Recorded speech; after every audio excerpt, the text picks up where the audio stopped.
Hey there! In this video tutorial, we're going to cover how to connect your Potion account to your CRM or outreach tool. In the bottom left, we're going to click on your name and we're going to go to settings. If you scroll down just a little bit, you'll see the option to connect with your CRM and outreach tool, and we can do so by clicking on the purple button on the right.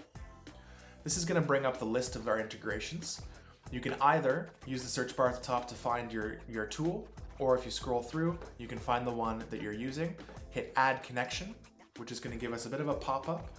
We're going to continue on the connecting process, which is going to give us another pop-up.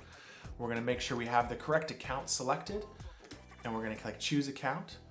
And now your applications are properly speaking to each other, and you'll know that to be the case because you'll see the disconnect option in front of HubSpot. So that means that my connection with HubSpot now exists. For more video tutorials, please subscribe to our YouTube channel.